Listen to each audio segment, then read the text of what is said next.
Love you, bro. Hey, Donald, this is Clark. Hey, if you get a chance, could you give me a call back, please? Love you, bro. I want to talk to you about the house. Hey, Donald, this is Clark. Love you, bro. Hey, Donald, this is Clark. Love you, bro. Hi, I'm Trevor. Hi, I'm John. And we are sitting here with Joshua Lindstrom, who you may recognize from a few episodes back, fat as ever.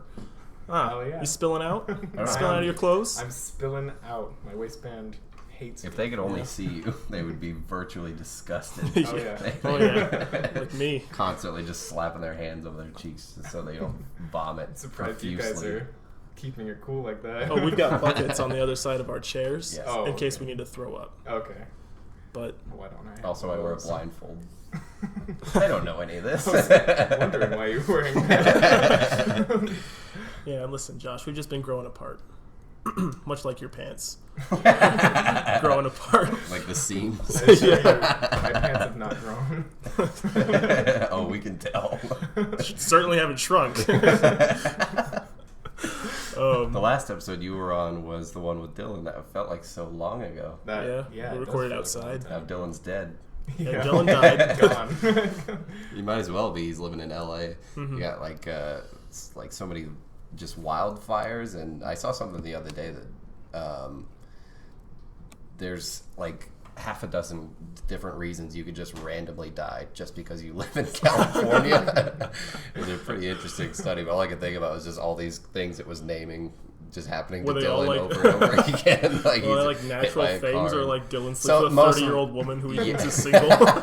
Yeah, most of them were like natural things, but I do like that that image too. It seems like Dylan was most concerned about the hot dog shortage, though. Oh, yeah. What was that about? Did you ever ask him? I didn't. He He found out there was a hot dog shortage, and Well, every time I he go was to a new sad. city, I have to find out what the percentage of glizzies in my area is. You guys hear about Cuties on Netflix? The No. oranges? No, there's a movie coming out called Cuties, and I don't know we made a movie. careful, you're not careful. No, there's a movie coming out, and I think it's a French movie. And let me pull up the synopsis here. It is about Amy, an 11-year-old girl who becomes fascinated with a twerking dance crew. Hoping to join them, she starts to 11. exploit her femininity, defying her family's traditions. 11? Wow. Yeah, and it obviously caused a huge stir, like of people being like, "What the fuck is wrong?" That's an 11-year-old Yeah, kid. I'm kind of speechless. Yeah, and so like I've just been seeing a bunch of pages like blowing up with like screenshots of them like messaging Netflix support, saying stuff like yeah, but it's literally a bunch of minors twerking, and they say stuff like, "We understand that not all stories may appeal to all of our viewers, which is why we always invest in a diverse range of content from all over the It's world." called cuties. Like, is that their thing? As they that's their dance? Is they twerk, or Yeah. they just happen to twerk a lot? No, in their it's about dance? that. Oh, That was the So summary it's like on a- the Netflix. so they are a Title page. twerk dance crew. Yeah. Right. And they said, "Bruh, it's child porn." You can leave a thumbs down for the title if you don't want it. Is she okay? Not that it makes it any better, but is she like the only young character? I don't in know. the- I was worried you were about to ask, like, is she hot? Yeah, but I mean, I think we have to see her first to make that kind of assessment. No, but that's disturbing. Yeah. That's very fucking disturbing. Here's some more. How does a movie sexualizing children get approved? Who signed off on this? How does that make you feel having your sister's 11, isn't she? She Or just she turned 12 12. now? Yeah, okay. but she's- that's the first thing I thought of. Like, that's younger. She's than 12. Lacey. That's disgusting. On top of that, not to like pick at low hanging fruit, but a few times ago we were hanging out. No, we were hanging out. No, I don't hang out with your sister, but I was in her vicinity. You were there too, and she told me that her favorite artist was Cardi B. Yeah. Which also, like, I'm not gonna say one way or another. I just feel that's a terrible role model for an 11-year-old. I'm ready to agree with you. How does all that weigh on you? I think it's disgusting that a movie like that would be made. It's Do you like, want to throw up more from that or Josh? It's still Josh, yeah, right? It's still nothing's Josh, beating of course. Josh right now. Nobody but I look at himself. myself in He's the mirror so every day. Really? Unfortunately, yeah. That's why your eyes are. That's why your eyes look like that, crusted over and calloused. Does it break every time? Like, do you just go through mirrors every day? His Walmart's mirror- got to have a his pretty mirror cheap looks mirror. like gravel because it's just been cracking over and over and over again. You just stop buying new ones after a while. Does this count as cyberbullying? I can't be a bully. We're friends. Do We're you friends. do you support pedophilia? A simple yes or no will suffice. And they said we cannot really I thought that was a question for me. Like I was gonna start defending it. Well, I think I have a very complex argument for pedophilia. Listen, not everyone who's a pedophile is bad. Okay? That soundbite would be fun. No, but they asked, do you support pedophilia? A simple yes or no will suffice. They said, we cannot really comment on that. Oh. But while we believe in creative freedom at Netflix, we Why respect can't they all comment on religions that? and their cultures, traditions, and values. Why wouldn't you be able to comment on that? I know! Why would you just... No, of course I fucking don't. I think whoever at Netflix is typing this is just sweating buckets profusely. Like, There's a name attached to it. It's Mary. Mary from Netflix is... Come on, Mary. Where's your sense of morality? Yeah, just stop with the script shit and just say, like, no, we don't support pedophilia. You can't just say no. God, I hate pedophiles. Yeah. They're terrible, awful. We can't answer that. Yeah. Listen, there's a Netflix France, and out there, it's... I don't know if there's any facts to back this up, but I read it along with this coming up. I read one of them that was like France. I could be wrong, so if I'm wrong, don't jump down my throat. Allegedly didn't have an age of consent until like a few months ago or a few weeks ago, Really? and then they set it at 15 Oh my god. or something like that. I Hang guess on, I'm it's gonna look better that up than right nothing. now. And 15 is definitely a lot better than like 0. Just free range on all the kiddies you want to fucking ruin their lives, but I can't say. 15 is definitely better. I feel bad saying that though. You can't have like a positive idea about the age of consent being 15. Yeah, it's 15 there, Well, it's and not 11. it says here it said France to set the Moving legal on up. age of consent. Here it says France was set to France to set the legal age of consent at 15, and that was posted in 2018. So this is recent. That's disturbing as well. Yeah. It's just the disturbing episode. I'm glad out of all the things in the world that have made... It's as long as it was consensual. That's what it is. yeah, but... Well, right, but like little kids can't. Right, Fuck it, you that's know, the whole point. I go to Lacey and I'm like, hey, you want to watch Jurassic Park? Knowing she's not gonna super love it. She's not gonna love it like I do, and she's still gonna be like, yeah, I'd love that. So it's not that hard for some 49-year-old to be like, we're friends. Be like, we're friends. Yeah, that's my little buddy. That's my little pal. Hey, why don't you just suck my dick a little bit? Oh my god. You know? I gotta say, out of all the things in the world that have been like politicized, I'm glad pedophilia is not something that's like, well, that's only a Democrat thing, or Right, only a right. Republican thing. Especially One of because the when you few look at bipartisan, yeah, in 2020, you look at both of our candidates, and both sides are like, well, that guy's a fucking pedophile.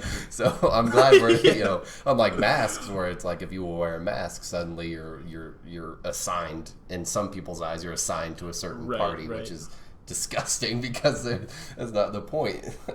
Under the existing legislation, this is in 2018, under the existing legislation, if there's no violence or coercion proved, offenders may only be charged with sexual abuse of a minor and not rape. Okay, that's bad. Yeah. Like, oh, at least he only got that. All right, go home, Scott. Oh my God. He's like, not a rapist today. Thank God. 10 for 10. Oh my god. Jesus. You keep touching my knee under the table. With my knee. And I want to talk about how that shouldn't be possible because of you're all the way over there. You're just so fat. You're just spilling this way and touching my knee. Is there? Do you like hire a crew to come up and like pick up the folds behind you, kind of like a wedding dress? Out back. I gotta harness myself on. You could never be royalty in like whatever the fucking country from Aladdin is, you know, where they hoist him up and just carry him around. You'd never be what is that? Is that Egyptian? Either way, were they like In Aladdin? Well, No. not Aladdin specific, but like I know that was a thing. I think in Egypt, in ancient Egypt, where they would just hoist them up in that fucking thing. You couldn't do that. 10,000 men couldn't lift you. I feel like that's in a lot of cultures. I've seen that same. It's just how you show somebody's better than everybody else. You have a bunch of souls carrying one soul in a cushy seat. I think we I've could got hire one of those Josh to souls. hire to carry both of us around. Like, There's definitely room My legs are so strong. from carrying I couldn't around. tell you. it gotta be. What are you, 4,000 pounds? All right, I'm gonna stop making fat jokes about enormous Josh. No, I'm used to it by now. I so. said I wouldn't go for low-hanging fruit. What I do want to talk about is something that we all have in common and share is our love and our need. Yeah, our love, our vicious love making, our need to make movies.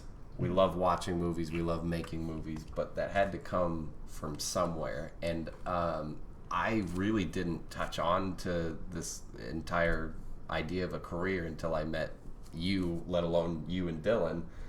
He gestured at me the first time he said you. Well, yeah, you. Anyway, I don't want him to think that Josh was giving you like inspiration. We just said I did. But it occurred to me a while back. Inspiration.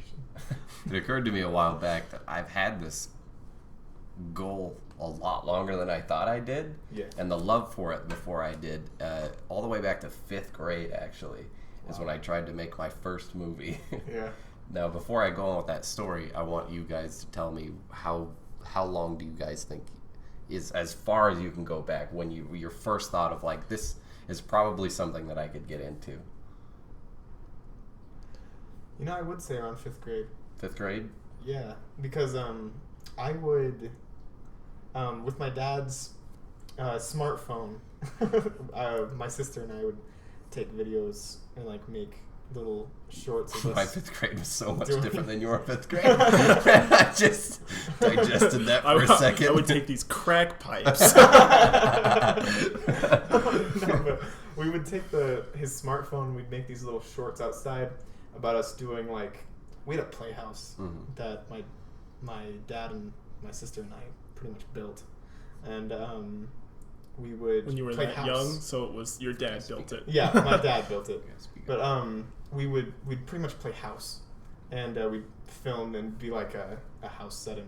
Then later, 7th grade is when it really started like kicking off, because we had a class where we had to make a movie for an assignment, and my friend, you guys know Johnny, Right. Him. Johnny listen to Caps Off. He doesn't. I don't I've like never- Johnny.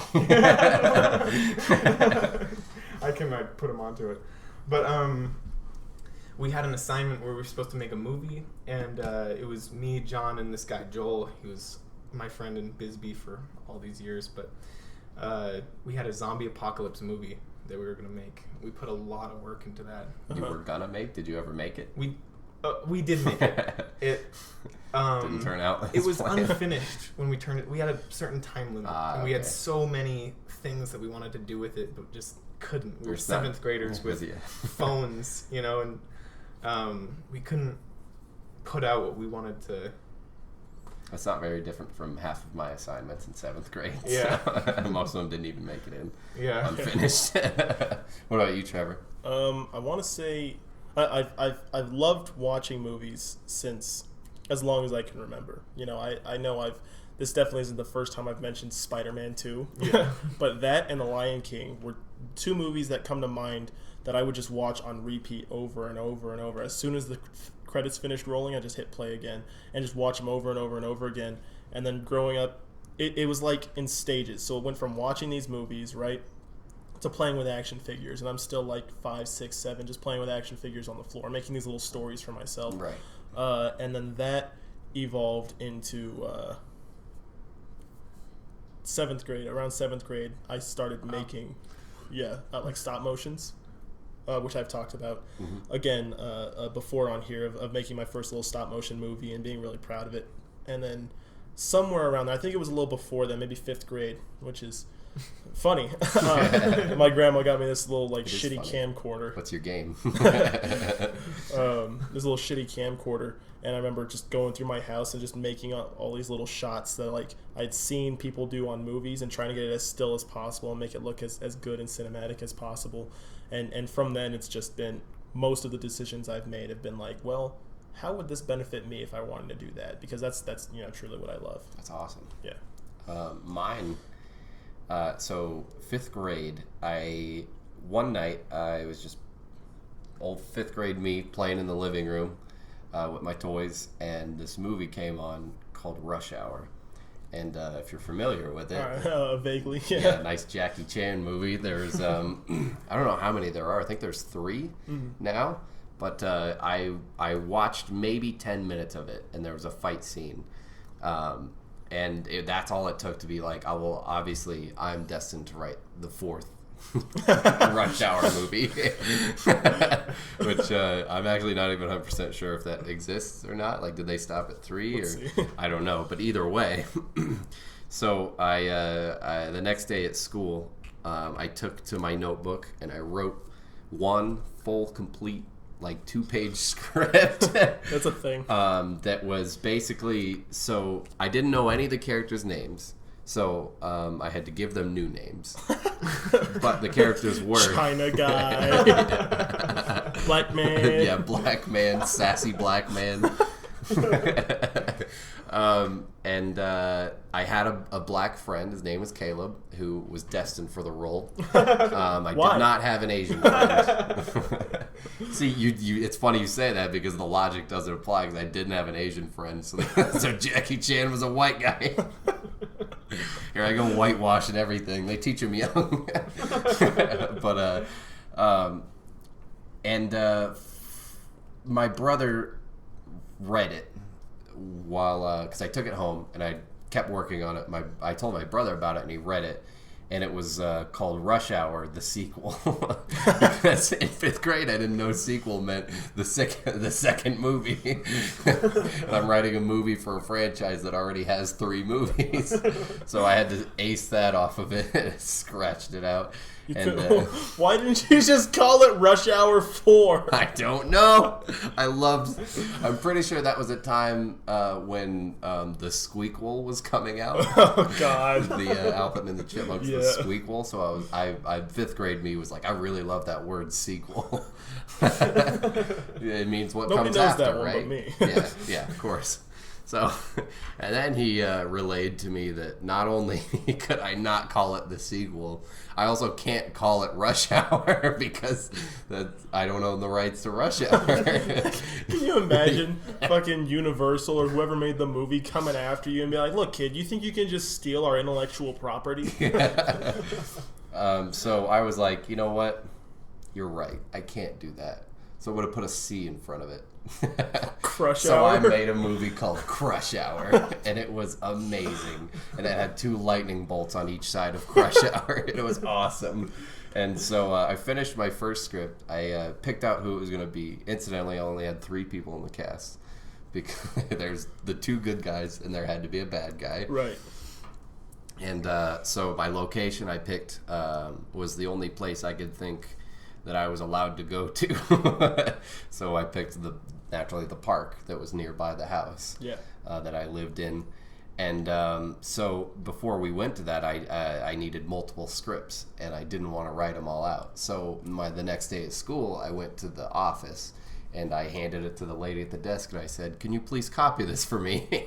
And she looked at it, and she gave me the most, like, confused, befuddled look back, and almost looked irritated that I handed to her anyway, like, "Hey, copy this, bitch." But she's like, "What is this?" And I was like, "I'm making a movie." And she's like, "I am not sure if I can copy this. Let me go ask somebody." Like, she needed permission to use the copier that was right behind her. Well, I get that. Like, Like, I've I was seen about to this say, woman like- make copies all day long. Of course, to 5th grade me, I don't care about how much ink you have in that cartridge. I don't care about how much, it costs to print one piece of paper. I need copies, woman. This is a production we're talking about. So This is 5th grade? yeah, 5th grade. So she comes back and she's like, I can't copy this. And I was so pissed, but I was like, damn it, the show must go on. So I was like, well, I'll just have to read off of one piece of paper and we'll go forward. So the next step was a camera, and my mom had a camera. It was a digital camera. It was like a basic, the digital version of what you could buy as like, you know, the what are those cameras called? Where you roll the dial. Like a disposable Yeah, camera? disposable Okay. camera. Stupid. But yeah, it's basically a disposable camera, but the electronic version. Like, it wasn't anything fancy, but it could record video. So I was like, gotcha. That's all I need. And so the day for filming was approaching, and I told everybody, be here at the park this time, and we're gonna make this movie. Yeah. And so that day came up, and the hours were approaching, and I knew I only had a little bit of time left to get to the park. And so I went up to my mom, and I was like, can I go to the park with your camera? And she's like, what? No. And I'm like, but I have to make a movie. She's like, what movie? What are you talking about? Like, that's my camera. You know how expensive that thing is? Like, not only, like, she didn't like us going places by ourselves, I guess, but I was a 5th grader. Yeah. And so she was like, hell no, you can't go. And so that was it. That was where the production for Crush Hour halted. Oh. And the next day at school, all my friends were mad at me because they were at the park waiting for me. And I was like, no, my mom said I couldn't direct this film. I hope if anyone's successful, it's you. Yeah, and you can so- go back to your mom, and every time she asks for anything, you're like, you know how fucking expensive that is? Yeah. No, you can't go to the park. That story actually brought back a memory. too. This had to have been either 5th or 6th grade. Before you start, I'm glad I got that story out, because I'm right now, right here, I'm officially announcing the beginning of production for Crush Hour. And I need 2 actors. One of you needs to be black. Goes. I'll do it.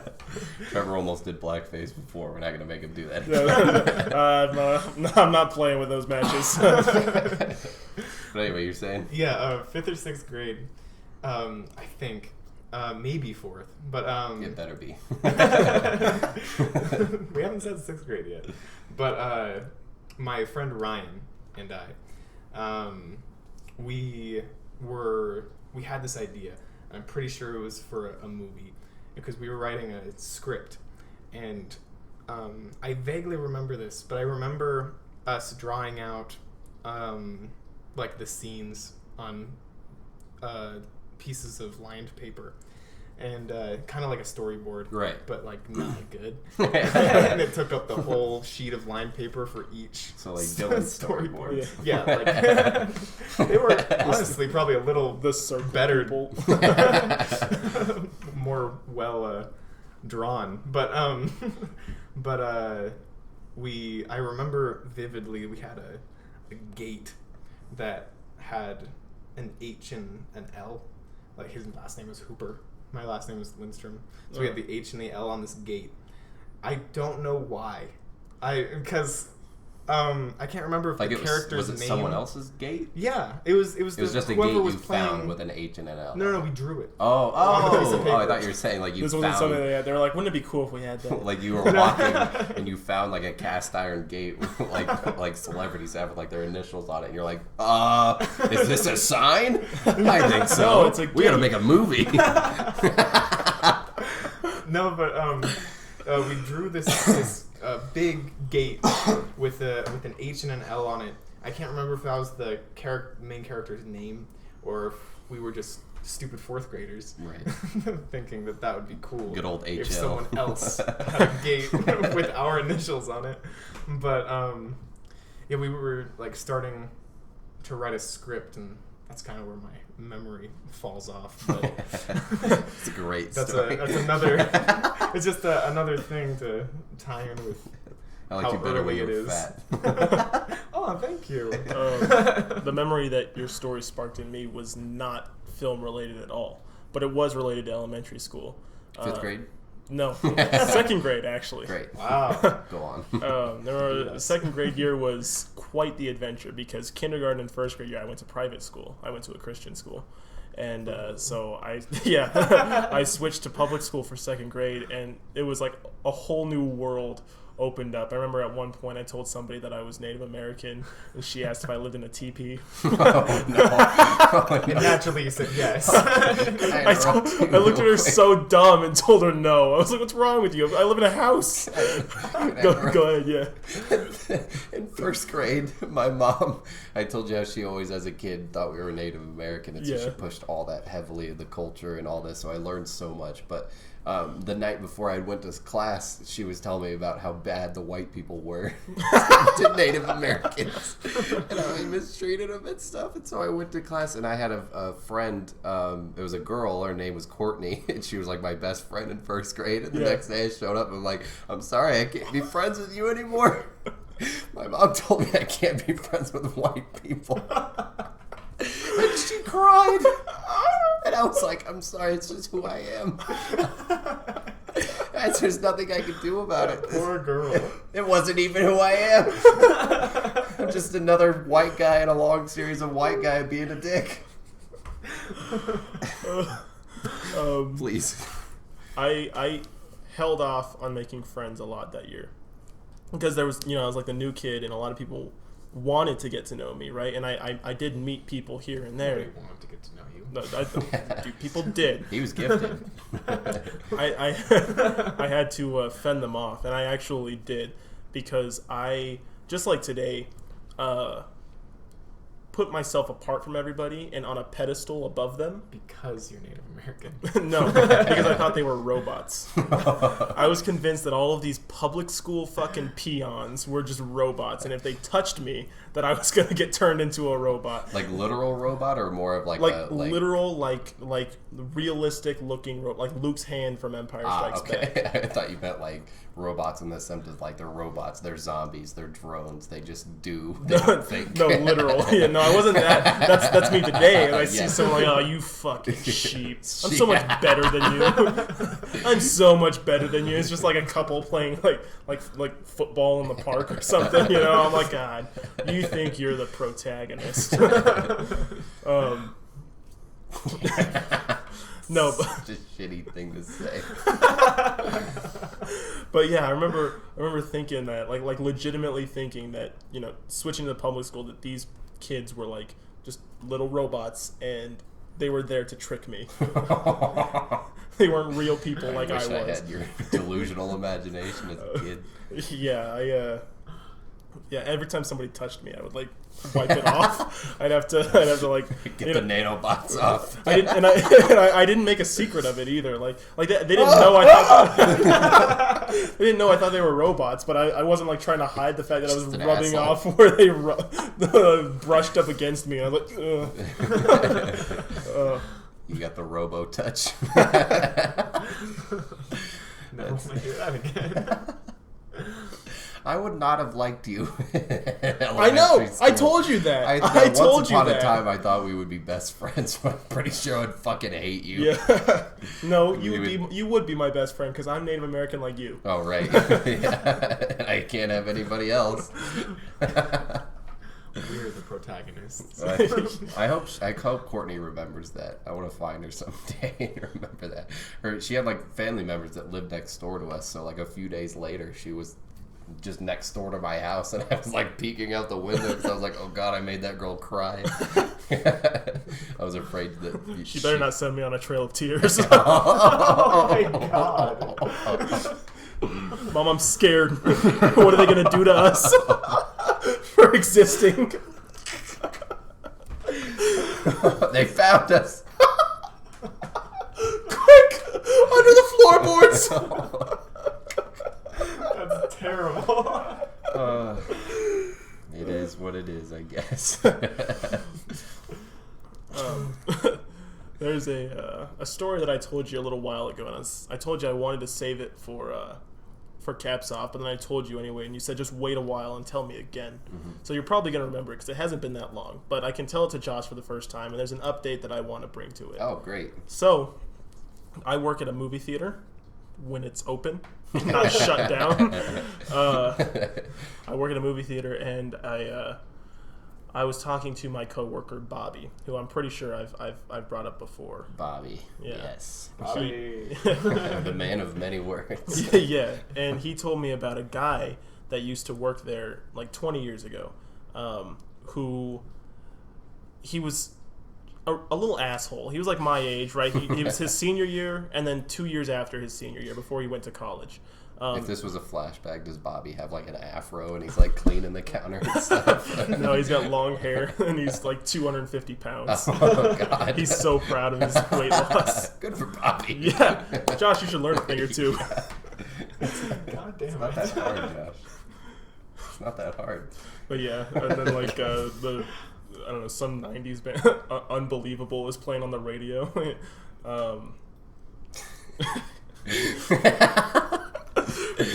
I'm glad it took you a second to register what song it was. A picture here. But now that you have the picture, like those old red Coke cups. Anyway, so yeah, he worked there like 20 years ago. It was like 2001-ish, and he was like, so the owner was dating a woman. She's married to a man now, but she was dating a woman then, and she was gay, and she had Caps Off is okay with that. Caps Off is absolutely okay. Very I just okay with want to. Was gay? Yeah, because So she's it's a married to a choice. man named Jeff now. No.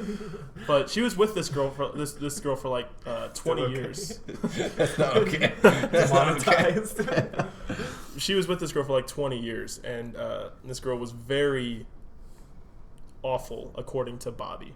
He didn't care that Dee was dating a woman. He cared that the woman that Dee was dating was just the spawn of hell. It was so awful. So him and this kid, Lucas, decided to make it their mission to just bring her down whenever they could. And Lucas took probably the worst route, where he would like call them dykes and just fucking my God. shit on them for being gay, and they hated him. The only reason he didn't get fired every time he did something was because there was another kid that worked there that they loved, and that Bobby and his mom didn't really like. And so they'd be like, well, if you fire Lucas, we'll fire this other kid, and then no one's going to be happy. Oh, no. So Lucas got to stay working there. Oh, my God. That's the worst fucking blackmail job I've ever heard of. But they would always just be at each other's throats. Why would They'd be you want to stay in a job with that I don't kind know. of hostility? But they Like, I'll fight to be Well, here. Bobby's a really cool guy. I guess, if you say so. But, no, so they'd be at each other's throats all the time. And the day he quit, Dee and this woman told him that he would never amount to anything. He was the worst little thing that ever came out of a womb. He was literally awful, and they couldn't wait to see him homeless. And he went to Texas, and he went to college, and he started his own private chiropractor business in Sierra Vista. And now he works, and Bobby gets to go to the chiropractor for free. That's amazing. I love that. Yeah. Good for Bobby. So because we're closed, His homophobia earned him great back service. sometimes the bad guys win. That's just Hey, that's life. that's what all the people say. I don't make the rule. But yeah, so since we're closed down, just 2 days a week we were doing curbside concessions where someone would pull up, we'd go take their order and bring them just movie concessions, and then they'd leave. And this guy came in, he was like, "Hey, is Bobby here?" And I was like, "No, it's my day to work." He was like, "Oh, well, I'm the guy from that story. He just walks away. He was like, "Oh, I'm sorry, I used to work here," and I was just looking for him, and I got like a little idea in my brain, and I was like, "What do you do now?" And he was like, "Oh, I'm a chiropractor," and I was like, "Your name's Lucas," and he was like, "Yeah," and I was like, "Bobby talks so highly of you," and he was so excited to hear that, and it was like talking across the generations, like the energy that he had. He didn't seem like a homophobe anymore. I could be wrong. We didn't talk about it, but he did talk about just how awful they were and how he felt like it warranted him just being just as awful back. And so he told me, well, I was helping other customers, and he was sitting there, and he was like, "Are you sure you don't want me to leave?" And I was like, "Yeah, dude, I want you to tell me. I want to hear. I want to talk to you. You know, I want to talk to me 20 years ago, minus the. I don't think I'm homophobic, but I could be That's wrong." funny because he was the pain in the back, and now he gets rid of pains in the back. Yeah. Life imitates art. But he told me a story about how one time the two owners went on vacation, and one of them had a knee problem, and she left her knee brace in the freezer so that she could just put it on, and it would I don't know, something with the cold sensation helped. Yeah. And so while they were gone for like a week, she just left it in the freezer, and every single day that he worked, he had his timer set up so that way he could fill a cup of water and go and pour water over it. And when they came back, it was a solid block of ice. Oh, no. And they were so mad, and they couldn't get it out. They had to defrost the freezer in order to get it, and had to melt down all of the ice in the freezer in order to get it out. Oh my god. Oh, and I Why love did that. she leave it? I don't think she thought someone was gonna fuck with it that bad. Didn't she need it? No, I don't think so. Maybe she had another one, and she just. It probably could have helped. I guess. I don't know. Or you I think wasn't she, there. Like, there's like this is her 20 work years ago. cast, I was and 1 this is year her old. home cast. This is her car cast. This is the vacation cast. It has flowers on it. Yeah, I don't know. I wasn't there. I Like was a only a year Hawaiian old. lei hanging from it. But yeah, he was a blast to talk to. I want to talk some more about him. I couldn't believe that I got to meet him too. Isn't he the same guy that told you that if you ever want to like get busy in the movie theaters, you can just make sure that there's no one there? No. Who told you that? That was. I think you're was mixing Mom. two separate things. Because there was. I Jeff, remember you distinctly telling me when you got the job there, someone was like, if Jeff, you wanna who's be Dee's alone in husband, said. Oh, he said that? He looked at me and said, "Hey, if you're single, this can be a really fun job." Which and then implies Bobby so told me, much. right? And then Bobby told me that he has fooled around in theaters, Okay. and he told me what he's done in which theater. And he like pointed. He's like, I haven't done anything in that one. Well, I got handsy. I did hand stuff, but I never went all the way in that one. Bobby.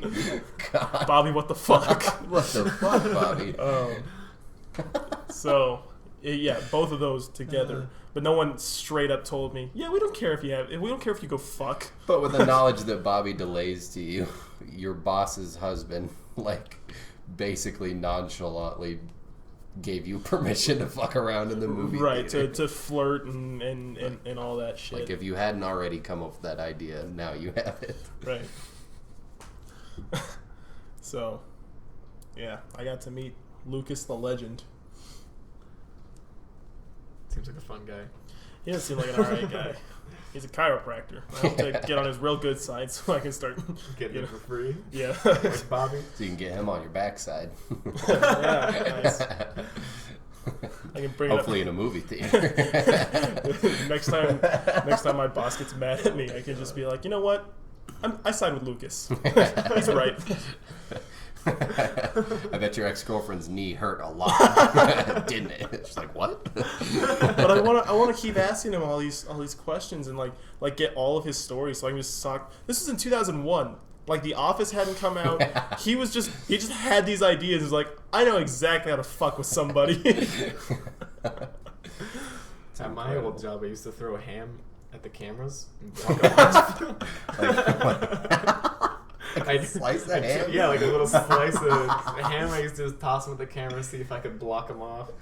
There was my station didn't have a camera pointing at us, like a half of it. Yeah. So I was pretty much, well, it did, but it didn't work. It was one of the only ones that were blocked out. Mhm. And so the other cameras that couldn't see me, I would try to get a piece of ham up there, see if I. And other times I'd throw it up and stick to the ceiling, and I'd time it, see how long it'd stay up there. I think 6.5 minutes was about how long the longest one stayed up there, which is pretty impressive That's considering. good, yeah. I think A piece of ham on a ceiling. my first job, I think, was probably where I did the most goofing around. Like, I did a lot of dastardly things there. But when I think of Domino's, I don't think of doing, like, I wasn't a great worker by any means. Like, I was a little shit. Yeah. But I don't think I did that many things. Well, besides, like, smoking weed in between deliveries of pizza. I don't think I did anything all that scandalous there. Yeah. I actually defended a lot of, like, bad things from happening there. Like, our boss that one time. At the Wings? Did we ever talk about that on here? I don't think we know. did. Go ahead, tell the story. I love the story. Yeah, it's a good story. Oh, you know it? Yeah. Oh, okay. So I come back from a delivery and she's taking stuff out of the oven, and she's got like the boneless chicken you can get at Domino's, and she's working so fast that she scoops up with the pizza spatula, swings it across to the prep table, and while she does that, 2 of them fall out onto the floor. And as if there isn't like 15 people in this small Domino's, like shoulder to shoulder, moving around each other, working on stuff, she just bends over and grabs them, snatches them with her hand, and throws them back on the tray, puts them in the box, and puts it up for delivery. And like, if you could imagine, like the prep table, and then there's like a big rack, and then there's me. So we're looking at each other through the rack. Say big rack? Oh, it's the boob hour. Josh has titties. Anyway. Hope that's audible. So I'm looking at her through the rack, and I'm just like, I'm not going to fucking take that. I'm not delivering that. She's like, what do you mean? I'm like, what do you mean? What do I mean? You just dropped that on the ground. I saw you pick it up, and I'm not going to, like, knowingly, in good conscience, deliver food that I watched fall on the ground. Like, that's against absolutely every moral code I have. Which I remember this. This was before you and I were friends. This is like, I knew who you were, but you and I had maybe talked once or twice. We'd been introduced. I didn't really know you. And this was the event that I was like, this guy's not so bad. And I didn't know enough to not talk to my boss this way. It's kind of funny because right now I had like the same thing, not just now, but I had the memory of something similar happening. You're at a teleperformance job and someone dropped chicken nuggets. Yeah. And you're like, you're not sending those out. They're like, what the fuck are you talking about? No, when I worked at Peter Piper, there was this guy, Jeremy, and he can was tell terrible. He's a fuckhead. Yeah, his name's Jeremy. Jeremy. But he would drop wings all the time. Like he'd toss them up, in the sauce, and then they'd fall out. And he'd pick them back up. So it wasn't just like a food falling on the ground, but it's something covered in like a liquid sauce that could grab things from the ground. Splats on the ground. As it goes up. Yeah, and then he picks it back up, puts it back in the fryer. Oh no! And he's like, I'm like, whoa, what are you doing? Yeah, and he's like, it's like 600 degrees. Nothing's gonna happen to it. I was like, first of all, it's 350. Second of all, that's fucking disgusting. He's a manager there. He's the quality manager, mind you. Currently? Not anymore. Oh, okay. He was fired. But the first time I'd ever seen him do this, it was almost like the same thing because I wasn't a delivery driver, but he starts tossing up the wings and they fall out, splat on the ground. He picks them back up, puts them back in the fryer, and I'm like, hold on, are you gonna sauce those? He's like, yeah. They're all the yeah, idiot. Yeah, all the germs are being burned off. This is 600 degrees, and I was like, wait a minute, this isn't adding up. This is 350 degrees, and that's disgusting. Yeah. And he was like, are you a manager? He was so power hungry, and like it doesn't matter what else is going on. He's in his own little bubble of power because he's manager. Right. So yeah. I was like, look, you can't serve that. Maybe put it in the back and let people know that 2 of them have fallen on the ground, but please don't serve that. Mm-hmm. Like, I'm on the shift too. And he was like, well, you're not the boss. I was like, yeah, but I can get yours. Yeah. So he got chewed out by our It's amazing the kind of tenacity it takes for somebody to be like, no, they're gonna eat that floor food. Yeah, they're gonna. That's what disgusting. I made. Like, who in their right mind picks up first of all, a wing that was already sauced? Yeah. Like if there's a hot dog, I could get it because there's a glizzy shortage in LA. Yeah, come on. Man. People like Dylan are starving. Yeah. You could take a whole log of shit and deep fry it, and then show me through like a microscope on a molecular level that there's no more bacteria on it, and I still won't eat it if you drop it on the ground. If you drop it.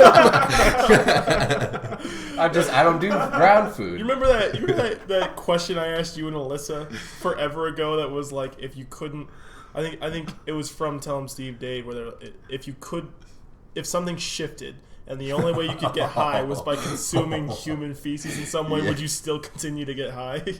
I don't remember what my answer is. I feel like it changes. It's documented. We can go check. But I remember Alyssa was so fast to be like, nah, I'd be done.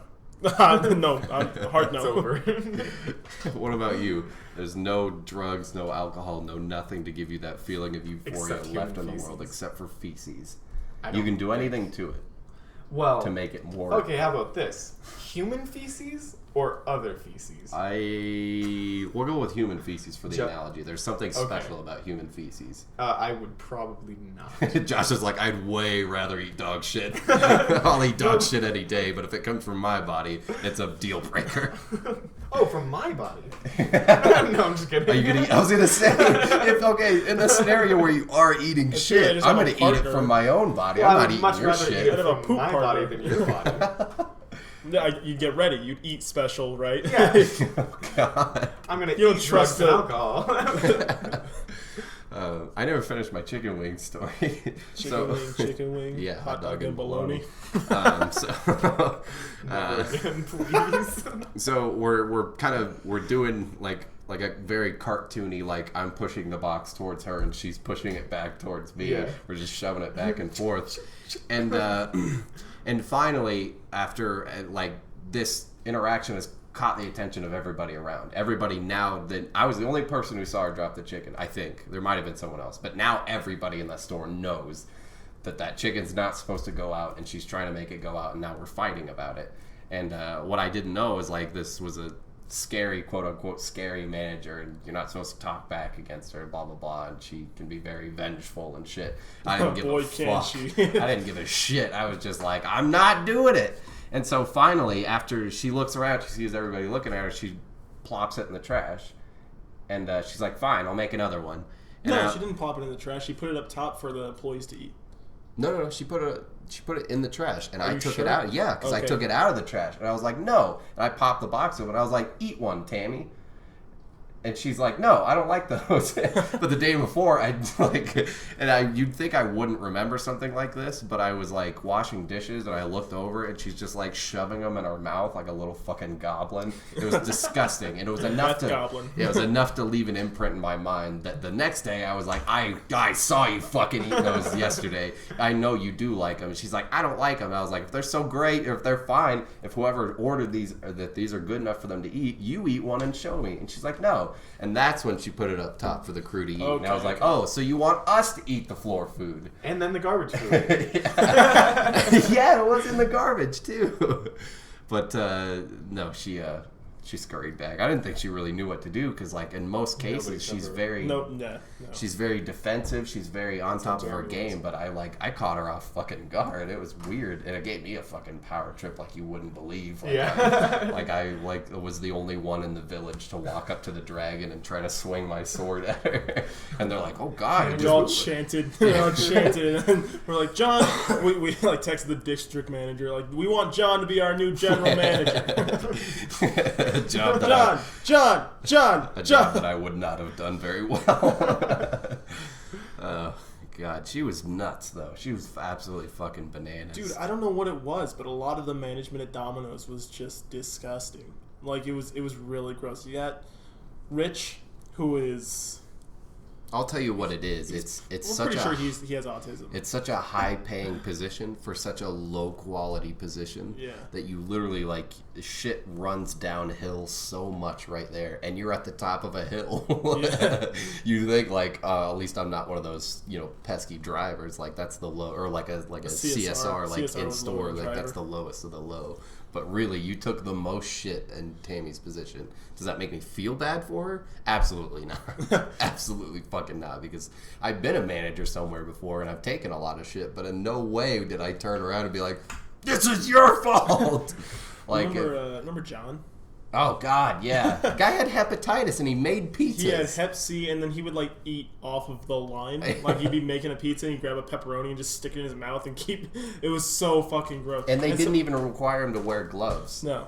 I don't think people really started wearing gloves, if at all, until the very end of our time at Domino's. No, we still didn't. And they Which never is required insane. gloves, That's- Peter Piper. No, That's yeah, right. crazy to me because Well, at Domino's, if you're on the line, you have to wash your hands after every order. see. I get that, but it doesn't make me feel better. About We never it, washed our hands after every order. Really? If we left the station, then Confessions you of a have Peter to. Piper. My hands were like There's clubs. so much They were shit so on that fucking place. dry. I could put this place out of business. Is what I have. Really? Yeah, amazing. it's so disgusting in there. Make this blow up. This won't go viral. Not yet, because I want to film there. No, but John had like. Are you want to finish? I don't want to interrupt you. No, I'm done. Go ahead. Okay. John had like this weird, not John on the podcast, no. like talking shit about you, like you're not here. John Ingram, because I don't respect him enough to hide his name. I was willing to hide it. I'm not. Okay. The guy, last time I saw him, he was homeless because I worked at Target for a while, and then I would see him every day pulling out of the parking lot Oh with yeah, a you sign. did work at Target, and for that little span of time, you got really like iffy on me mentioning that on the Yeah, podcast. yeah. Well, that's because Target's one of those companies that like hyper examines what their employees are like. They have the power to like watch people's social medias and stuff like that. And so if they got wind of this, I definitely would have heard about it for some of the shit that I've been saying. No, but your boss, your boss who brought you cookies and lasagna. Oh and yeah, shit, that's true. Yeah. they would have given her that order, and she would have been like, "All right, I'll talk to him." Hey, John, your shoulders look really broad today. She was really nice and sweet to me, and overly like I think I talked about that on the podcast one time about how weird she was about bringing me all this stuff, and then she kept. I think the main reason she was doing that is because there was a lot of people there that didn't want to do their jobs, and it was weird for me to come in and just do my job, and they're all just like, whoa. Yeah. And so she kept like feeding me like gift cards and food and stuff along the way to keep me happy, I think, until she moved me up to a position where I had a responsibility to like show up at 5 a.m. and do something before it needed to be done. And I had told her previous times, like, I'm not going to do that. I don't want to do that. That's not my job. That's, it was someone else's job. And I don't think I should just be thrown into it just because they fucked up. You know what I mean? Right. And so I had kind of gotten to a last straw, and I didn't show up the next day to do that thing. The day that she told you about that, I went to visit you at work, and then I went to take you to your other job, which was Olive Garden, and we just sat outside until after it was time to go in, and then we went and walked around San Pedro for like hours. And you know what? My life has never been better since I quit 2 jobs in one day. But the whole point of that story in saying that is like she was so nice and cooperative and stuff. Yeah. But I didn't show up for work one day, and she never even texted me to be like, where were you? Olive Garden, my you worked there relationship for was 2 just days, done. and they pestered you Yeah, for so long. 9 days afterwards, they were still calling me, and I'd only worked at Olive Garden for 2 days before that. But I'd been at Target for months. And they just accepted. Not a call, not a text. They were just like, yeah, that guy's gone. John who?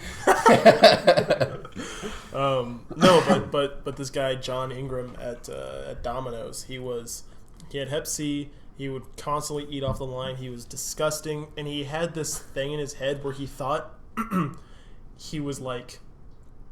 The those main movies. character. No, I don't He think looks at you like, you think you're a protagonist.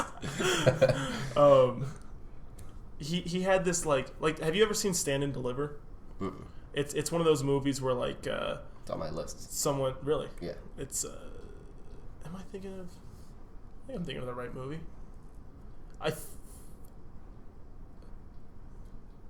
Anyway, I'll cut out the big, huge silence. Is that a mixture of Deliverance and Stand By Me?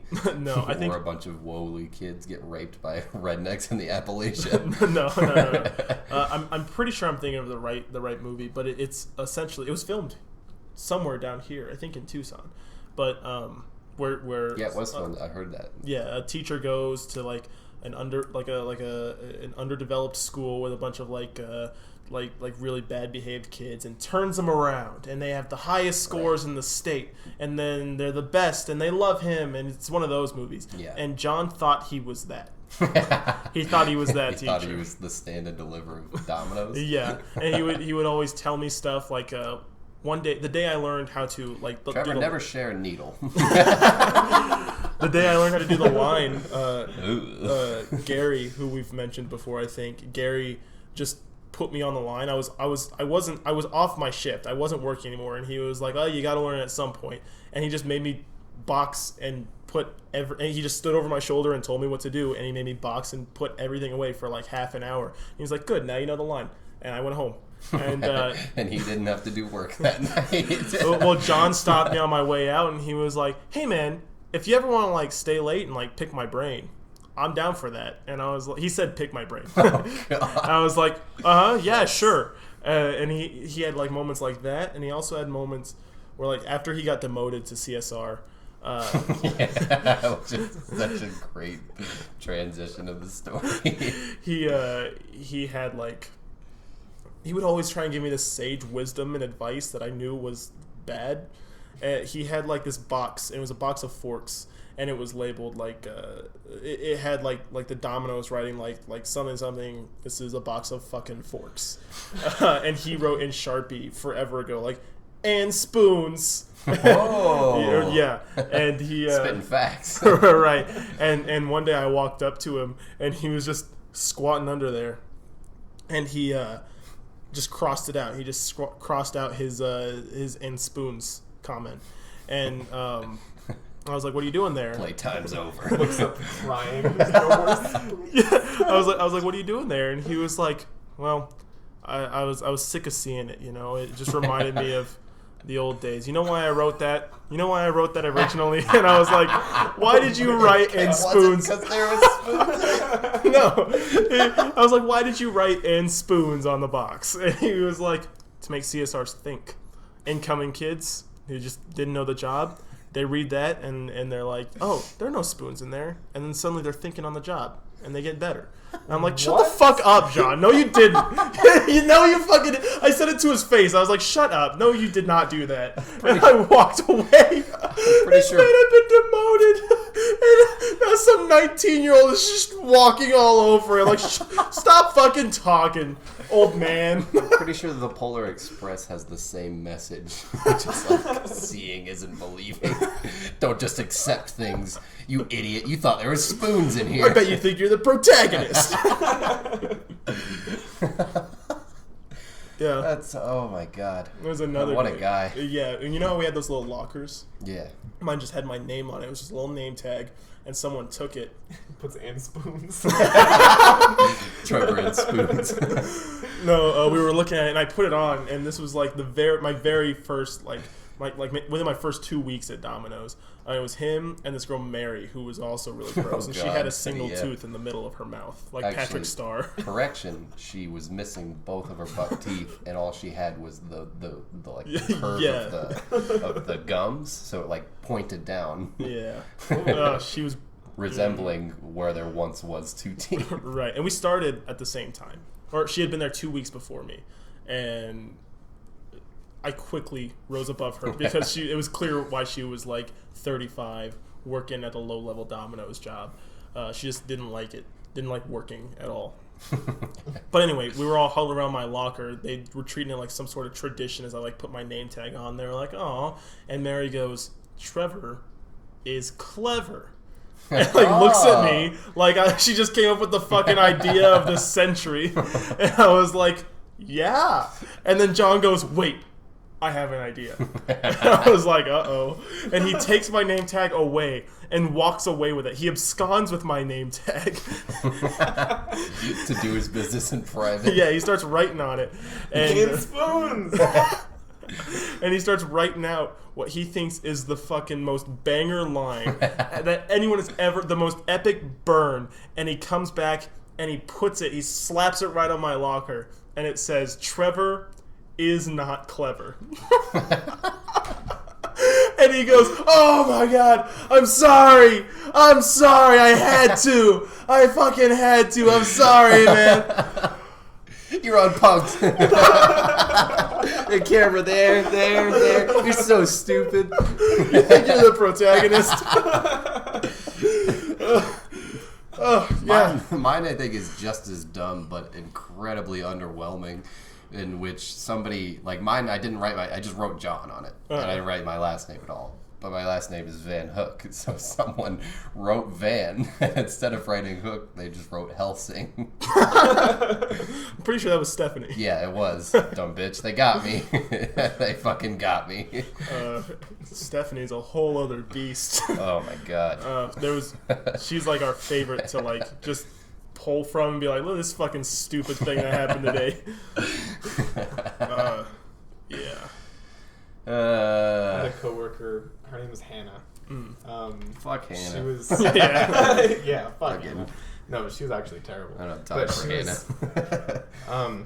Hold your comments till the end, please. Okay. She was this 400-pound piece of mass. You're one to talk. and she weighed half as much as you? What the fuck? Know. It's like my pinky toe. Can we take a picture after this and you just upload it and then like distort Josh to look fat? Make sure you get like some of the background all distorted too. No, but she would. God. So she's fat, Right. like I said, Naturally. and she was also touchy, like, and she thought she was very pretty, like really, really pretty. Right. She wasn't. Okay. But she would come around and she would. I don't know if this was an accident or not, but she would always touch people's butts, and she would come around and sometimes her stomach would touch like you.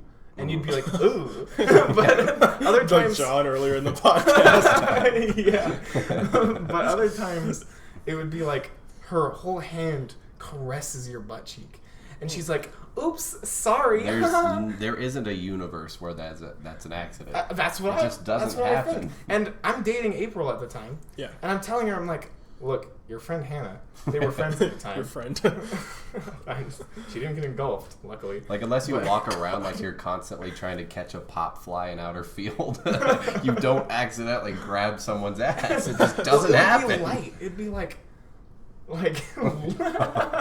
Even more, I not an laugh at, accident. like, in real life, it's like she just showed up and maybe bumped into him on her way, like, trying to push through a door at the same time. He's like, she just tried to grab my ass. That's disgusting. But there's like 3 feet from my station to the oven. Yeah. Right? And so she'd walk by and she'd shuffle like sideways and she'd kind of do a little hip movement, but her stomach is protruding. So not only her hips are going like knocking people her over. hips are going like left, right, but her stomach's like woo, woo, and like kind of like bumping your back a little bit as I'm making pizzas. Like, holy crap! She thinks she's the fucking best dancer at the Copacabana. She thinks like she brushes up against you, and you're like, huh. Dude, I think Hannah's into me. I think she was. When in reality, her stomach touches you, and you're like, "Was that her hand?" Oh god. Oh my gosh, her fingers were in the shape of like footballs. Oh my god, it was not good. Slugs. Oh, sorry. Here at Caps Off, we're fine with gay people, but we hate fat people. See, I can speak on fat people because you're one of them. I'm fat. Right. Okay, but to be fair, we don't actually hate fat people. But I mean, I sorely believe that there's a line at to where it's definitely your fault. Yeah. Oh yeah. Okay. Like my wife loves like my 600-pound life, and I can't look at one person on there and be like, well, you did this. Right. You did this. I think put the damn shake down. Well, that's exactly it. And I know I'm relatively into fitness. You know? You think so? A little bit. You can't walk past a mirror without being like, "Who's this guy?" Well, that's because I'm hello, a fucking narcissist with a hero complex. Okay. Anyway, at least you're not a liar. I'm relatively into fitness, and so this is probably a side effect of that. Mm-hmm. I think someone who's fat is disgusting. I think that's so gross. It's so gross to me that you'd be okay with just existing like that. And the fact that like you have fucking elevated risk of any sort of heart problem. Yeah. All right, you can't breathe without sounding like you just ran 10,000 miles. Let me be a little bit more fair in the terms of like people get fat, things happen. in people's lives where they can allow them to get fat without them entirely intending to. I'm sure nobody intends on being fat, but we play this drinking game when we watch My 600 Pound Life sometimes, and that's like every pound is a shot. Kind of. Like, okay, so when the you show, can't see the screen anymore, you're good. The show is structured around like basically the same process, which each person, like, they're fat. It shows their daily lives on why they are fat. They go to a doctor. The doctor's like, here's what you need to do to stop being so fucking fat. They go home. They don't do that. They order more like fast food and they do all these things. So a lot of the rules are based around them actively not trying to make a difference, and that's where my hatred for these people comes in, because it's like, you know you're gonna die because of this. I'm watching it. I know you're gonna die from this. It's hard for me to have a lot of empathy for fat people unless it's like an actual medical condition. There's no reason Don't care for your own, huh? to be fat. No, but at 12 years old, I was 230 pounds. Oh my Wow. God! Wow. If we were just joking. 12? Maybe it was a little older than 12. Still, if you were 230 I pounds was right now, it'd 230 be pounds Anytime before at now. some point when I was younger. Yeah. And my uncle always called me fat. He was always like, "You're fat," right? He was relentless. That's what he said. Your He's an mom asshole. weeps at night. Why do you let your brother do this, honey? And he's like, he's no cap. No cap. He's fat. No, but I was fat. Like I had titties. I had real titties. Right. But I all of a sudden like had this epiphany. I was like, I don't want to be fat. So I cut soda and everything except milk and water out of my diet, and I cut my portions down to almost in half, and I started going to the gym like twice a week. Right? Not much. Right. I really, in retrospect, didn't do that much, but what I did was so crucial to my health. Yeah. Because you were at And this turning point. I was 230 pounds. I got down to 170. Yeah. Holy fuck. Like a couple months. Holy shit. It was so drastic. It was such a big change. Were I you had sick? no idea. Did you get sick? No. Really? I felt healthier every day. This Well, week's a lot of Caps people- off is to Josh when he was 12. Like, and it's always I think sunny. he was older than 12. Oh, well, whenever you made that decision to stop being such a fat fucking loser. And, Now I'm back. Yeah, now you're skinny. And it's always sunny. Always skinny, but not fat. In It's Always Sunny in Philadelphia, there's like one season where one of the characters, Mac, gets really fucking fat, and then the next season he's shredded. And he said he wanted to do it because he saw the way that, like, in most sitcoms, people just get more and more attractive as the show goes on. He's like, I'm gonna fuck that up. And then he wanted to just prove how easy it was. But like the season where he's ripped, he always looks all pale and sick because he dropped 50 pounds in like 3 months. But I feel like I was misconstrued earlier. I don't look at fat people and like, ugh. I hate you. Yeah, I don't use the word hate very often. I'm very selective. But if you're fat, yeah, no, it's not like that. You know, it's more like people who are fat and complain about it. People who make excuses. People who are sitting there like, oh well, my genetics don't allow for me to be skinny. You know, I have a fucking condition. My mom complained for so long about being fat. And then one day, she was like really into fitness for like 3 years with my dad. And then she goes around, she's like, yeah, it just didn't really do anything for me. And you see pictures, and she was like scrawny. She was a scrawny, like gorgeous woman. And she's like, yeah, I tried working out. It just didn't really do much for me. But there are people who have that mindset who never even tried to work out, who never even tried to stop shoveling the fucking cookies in their mouth. And then just, you know, and they're like, yeah, my genetics just don't allow me to be skinny. You know, it's like, no, anyone can be fit, anyone can be skinny. That's an absolute fact. My mom has a thyroid problem. So does my and mom. a very Wow, low. you guys should or- kiss. Okay. And a very low metabolism. Yeah. Like, which is it's actually is genetic. Yeah. Right. Your mom's and skinny. My Your mom's mom, fit. Yeah, she's tiny. Yeah, she's tiny. And in high school, she was 100 pounds. You know, but she graduated, I think, at 99 pounds. Oh my god. Right. So like, she works for it every day. Yeah. Every day, she's going to the gym every day. She's working on herself. She eats healthy. She does a lot for herself. Yeah. And she's happy with her body image. And that's good. That's great. And I don't think a lot of people understand that it takes months, sometimes years of real hard work. But once you're there, it's so easy to maintain. Yes, yeah. Because you've built these habits and you've done the work. Now it's just doing what you've been doing, but now you're used to it. If I meet someone and they're fit, they have like a general like fit shape, the Dorito back and the round shoulders. No, but they automatically start. Otherwise, they automatically start at like a higher base respect than other people, because I know just from looking at this person that they worked for that. Well, Dylan shouldn't get that. Dylan's not fit. Dylan does not have broad shoulders. He's not Dorito. But I know that this person understands dedication. Mean we should give him the benefit of the doubt. This person understands dedication, understands discipline, hard work, the value of hard work. I know that this person went through this and worked hard. They weren't gifted to it. They weren't given it. They didn't inherit it. They weren't born with it. They just worked hard, and now they have a really good physique. And I look at that and I'm like, you know what? That's an indicator. No one just walked by and was like, here, kid, have this. It's toned body. Yeah. I know they worked hard for that. So those people, even though most people who I do, yeah. Most people who work's just right there though. You're right. Most people who work out kind of tend to be like dicks. There are a lot of them who get real like it's like arrogant and kind of narcissistic. But it's a fine line, because you don't want to be mad at them for being proud of themselves, but at the same time you're like, shut the fuck up. We get it. Pride and arrogance are different from confidence, and a lot of people can't find the difference. They can't. Though. Yeah. they humility. That's what confidence and humility. But yeah, you're right. I do have to go. I have to work in 15 minutes, and I'm wearing a tank top and shorts. So we'll shake hands. Wrapped up this episode 19. The next episode is going to be great. Yes. Josh is going to be back. We're going to have Alyssa. I got a bunch of games planned. It's episode 20. It's a big episode one. 20. Yeah. And Dylan's the only other person we've had on the podcast. I wanted Dylan to be here, but he just had to go to fucking LA.